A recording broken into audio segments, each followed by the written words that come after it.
চাওক যিবিলাক মানুহে আজি উচ্ছেদ কৰিছে বিশেষকৈ উচ্ছেদ কৰা বিভাগটোই হ'ল বন বিভাগ আৰু বন বিভাগ চোৱা মানুহজনে হ'ল 2008ত অহা BTCত অহা মানুহ আৰু আমি যিখিনি জানো 1990 চনৰ পৰা এই অঞ্চলত আমাৰ বড়ো দাদা ভাইসকলে নিজৰ সংসাৰ খাই আছে।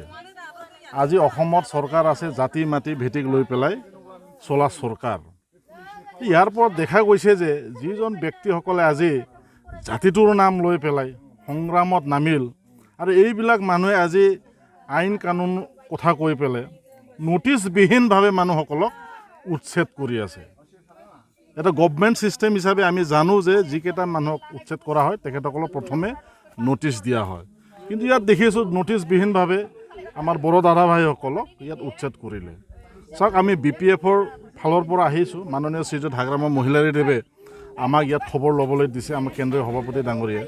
আৰু আমি ইয়াত দেখিছোঁ যে একেবাৰে মানে অমানৱীয়ভাৱে মানুহসকলক ইয়াত আশ্ৰয় লৈছিলে। আৰু আজি কেৱল আশ্ৰয় নহয়, আজি 1990 চনৰ পৰা এই ভূমিত মানুহ আছিলে। আজি 10 মিটাৰ ডিষ্টেঞ্চত এই ইলেক্ট্ৰিচিটি পোষ্ট ইয়াত আছে। তেখেতসকলে ইয়াত থাকি পেলাই লাইন কানেকশ্যনটো ল'ব পাৰে, ইলেক্ট্ৰিক কানেকশ্যনটো ল'ব পাৰে, কিন্তু এই অঞ্চলৰ মানুহবিলাকক এতিয়া ইয়াত থাকিব নোৱাৰে বুলি কোৱাটো বিশেষকৈ প্ৰমোদ বড়ো ডাঙৰীয়াৰ UPPL চৰকাৰত আমি তীব্ৰ বিৰোধিতা কৰিছোঁ। আৰু যিজন মানুহ আজি UPPLৰ নেতৃত্ব আৰু BTRৰ চৰকাৰ চলাই আছে তেখেত এটা সময়ত এই বড়ো জাতিটোকে লৈ পেলাই তেখেতে সংগ্ৰাম কৰিছিলে। এই সমস্ত ভূমিক লৈ পেলাই তেখেতসকলে বড়োলেণ্ড 50-50 ডিভাইড আছাম 50-50 আৰু বড়োলেণ্ডৰ দাবী কৰিছিল। কিন্তু আজি লজ্জাজনিত এই অঞ্চলত আজি বড়ো ভূমিত বড়োসকলে উচ্ছেদ হ'বলগীয়া হৈছে। আমি লাজ পাইছোঁ। আৰু এইখন অঞ্চলত কেৱল বড়ো নহয়, আমি গোৰ্খা আদিবাসী আৰু বিভিন্ন জাতি জনগোষ্ঠী আমি সমিল মিলি আজি যুগে যুগে আছিলোঁ। কিন্তু অতিকে দুৰ্ভাগ্যজনক তেখেতে আজি কি ভাবিছে নিজৰ জাতিটোকে তেখেতসকলে প্ৰথম টাৰ্গেট কৰি লৈছে। আচৰিত পাইছোঁ। কমচে কম ফৰেষ্ট বিভাগে ইয়াত ইভেকশ্যন কৰাৰ এটা নটিফিকেশ্যন দিব লাগিছিলে। আৰু এই কেইজন মানুহ যিকেইটা ফেমিলি আজি খুব পুৰণা ফেমিলি আৰু তেখেতসকলে আজি ইয়াত খেতি বাতি কৰি আৰু কিছু ঘৰ এটা সংসাৰ চলাই আছিলে।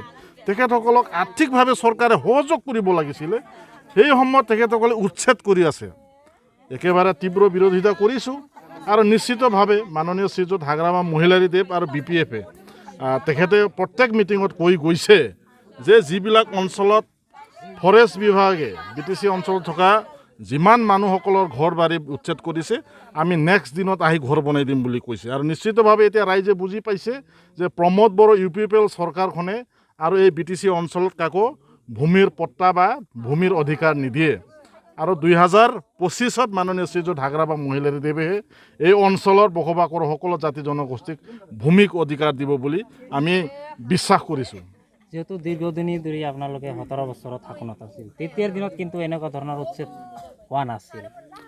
যোৱা ধৰক আজি 2.5 বছৰ হ'ল, 2.5 বছৰ প্ৰাক মুহূৰ্তত যিহেতু উচ্ছেদ অভিযান চলিছে, কি ক'ব? চাওক 2003 10 ফেব্ৰুৱাৰী মই এটা উত্তৰটো দিব বিচাৰিছোঁ। প্ৰায় বিৰোধী দলৰ মুখত যি এটা কথাটো আহে যে 17 বছৰ মাননীয় হাগ্ৰামা মহিলাৰীদেৱে BTC অথবা বড়োলেণ্ড অঞ্চলৰ কাৰণে কি কৰিছে বুলি কৈছে।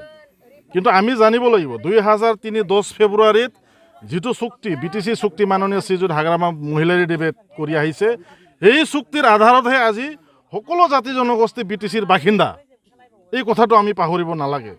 আজি হয় আমি এটা সময়ত এই অঞ্চলত আমি কোনেও ইউনিভাৰ্চিটি দলং কিবা কিবি আমি বিচৰা নাছিলোঁ, আমি শান্তি বিচাৰিছিলোঁ। কিন্তু 2003 10 ফেব্ৰুৱাৰীত মাননীয় শ্ৰীযুত হাগ্ৰামা মহিলাৰীদেৱে যেতিয়া এই অঞ্চলত তেখেতে BTC চুক্তি কৰি লৈ আহিলে, তাৰপিছতে এই অঞ্চলত থকা সকলো জাতি জনগোষ্ঠী আমাৰ বড়ো দাদা ভাইসকলৰ লগতে সকলো জাতি জনগোষ্ঠী এই অঞ্চলৰ বাসিন্দা বুলি তেখেতে ঘোষণা কৰিছে। আৰু তেখেত ঘোষণাই নহয়, এইটো BTC চুক্তিৰ আধাৰত এটা পাৰ্লামেণ্টাৰী আমাৰ এটা আইনী এটা ব্যৱস্থা, যাৰ আধাৰত আমি সুকীয়াকৈ BTCৰ এটা বাসিন্দা হিচাপে আমি পৰিচিত হৈছোঁ। আৰু মই ক'ব বিচাৰিছোঁ এইখিনিতে যে হয় 17 বছৰ মাননীয় শ্ৰীযুত হাগ্ৰামা মহিলাৰীদেৱে কোনো ইভেকশ্যন তেখেতে কৰা নাই। আৰু এতিয়াও তেখেতে কৈ আছে যে যদি কালিৰ দিনত আমাৰ চৰকাৰ আহে তেতিয়াহ'লে এই এভিক্টেড ফেমিলিক আমি মাটি পট্টা দিম আৰু ঘৰ বনাই দিম বুলি তেখেতে মানে বাৰম্বাৰ প্ৰত্যেক মিটিঙত কৈ আছে আৰু কৰিব।